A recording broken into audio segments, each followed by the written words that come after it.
It looks like a race car. Welcome, you guys. We're going to be speaking on Biarnel basses from Italy. I'm your boy, Robert Harper, and we got Mark White from the Spin Doctors. And we're going to talk about these basses, man, these great Biarnel basses, man, from Italy.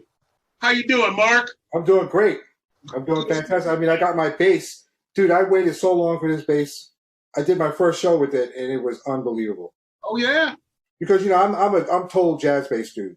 Okay. I just love that sound. But this has its own sound that I actually like. I mean, there's a few basses I don't like, but this one, I love the sound of this thing. It's just got this growl, this funky growl to it that I love. And who did you play with? The Spin Doctors or? Yeah, what? Spin Doctors. Listen, first of all, I had no idea what, I mean, people are going to be mad at me, but I'm going to say it anyway. I had no idea what a short scale bass meant. Okay. You know what I mean? That's okay. Like, I have a short scale bass, but I never really played it. And so he asked me that I want a 34 and a 32, and I didn't know, so I just said 32 because it sounded better. Okay. I had no idea it was this short. The thing sounds amazing. You know, the two different pickups both have their own unique sound, and then you get the three sounds as usual, you know. God, this thing sounds amazing. You know how I found this bass? How? Because one of my basses got stolen a long time ago. Uh-huh. And, you know, on Reverb, they just have all these basses on there. So I was just like, you know what, maybe it might be on Reverb. I mean, it's a long shot, but you never know. So I went on and I typed in homemade bass. And then I saw this thing, and I just stopped dead in my tracks. I was like, what the? So I put it on my Facebook, and I said, if there's a bass that I would ever pay $3,000, because you know I have a limit. I only go up to 2,000. Right. I really only want to go up to 600. Right. But I saw this bass and I put it on my Facebook and I said, if I was ever going to spend $3,000 on a bass, this would be it. Right. Then in the comments, people was like, well, why don't you get in contact with the dude? I was like, you know what, I should, see if he makes lefties or not. That was smart. Yep. So I contacted him. We worked it all out. I paid full price, by the way. Okay. I don't like to get things for free all the time. I mean, I like to pay for them. You know what I mean? Okay. So that's just me. Yeah. But like, if somebody wants to give me something for free, I will take it. But all I wanted from him was to make it sooner, because he was like, oh yeah, well, October or something. And I was like, what if I tell you I'm like in the Spin Doctors, or what did I say? What if I told you I was in a washed up '90s band? What would happen?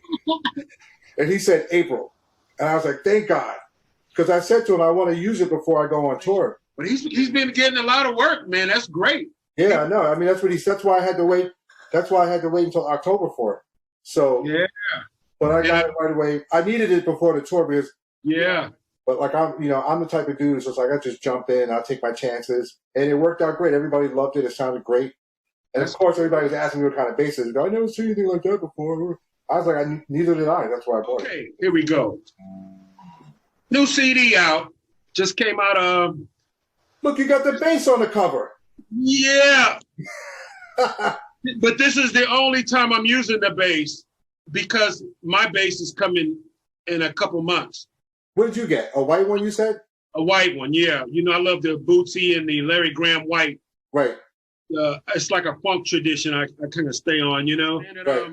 And we didn't have to do too much tweaking, I guess I got really lucky that day, because I feel like I tweaked more at home than I did in the studio. Right. And when he hit it, we usually we tweaking the mix and all that. Right. It came out so right. I was like, man, I don't want to mess with it. He said, me either. No, I didn't want to mess with it. Listen, this bass, you get when you turn the bass up. You said when you turn the bass off or up? I turned it up and it just gets so fat you can't even deal with it. Yeah. It's just like.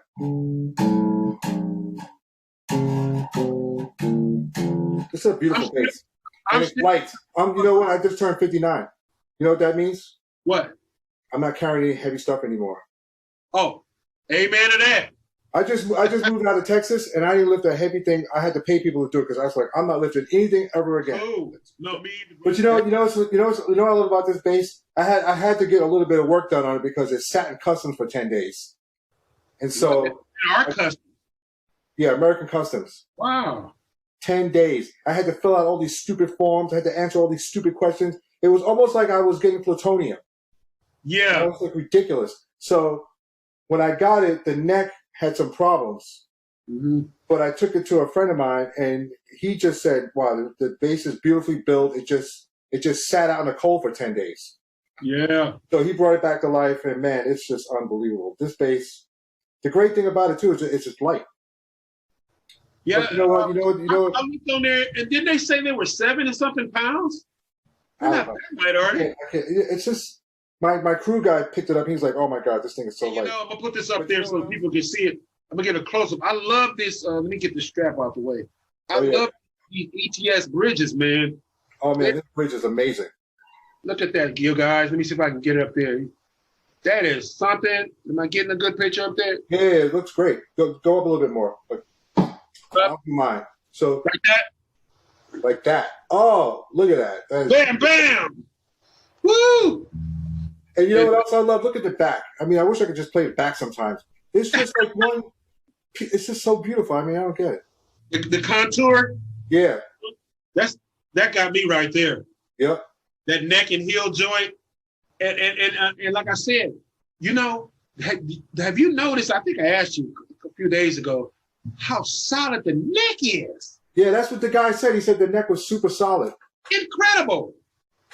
I love the neck, and you know what else I love about it is that it looks like a race car.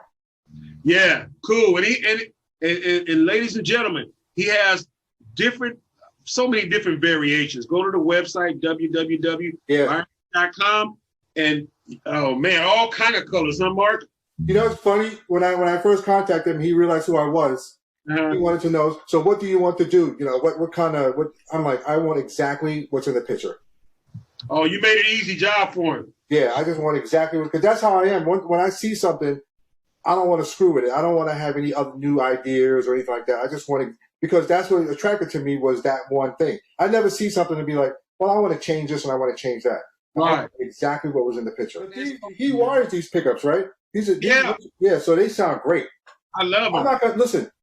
We did some tracks for some studio demos, and I was going to use my regular jazz bass, but I said, you know what, I'll try this. And man, I was not ready for that. It sounded really good going through the computer stuff. I'm just basically because I got to change my slapping a little bit because it's normally I have a pick guard there. Yeah. So I had to change my slapping just a little bit, but not nothing. As long as I can play Little Miss Can't Be Wrong and Your Mama's a Pajama, I'm good. Okay. Because I don't like to use my G string too much. Okay. But those two songs I had to use it, so I've been trying not to get into problems with that. So what I do is I just sit here and I just practice slapping. It's a little different, but it's good, Plus the bass is light, so it doesn't bother me. Oh, okay. It's a great bass. America, all over the world, U.S. though, I'm really talking to. Check these basses out. But one of the most solid necks I've ever played in my 40-something years. And I mean, you know what I mean? And I'm a heavy hitter. You know what I mean? I bang. I always like to check my neck and see what's going on. Look at it. It's still straight. This neck ain't going nowhere. It's crazy. And even though it has, of course, got a truss ride, if we have to tweak it, I think it's going to be a long time before I be tweaking. Yeah, I tweaked it because, I'm in Oregon, so it's super dry here. Uh-huh.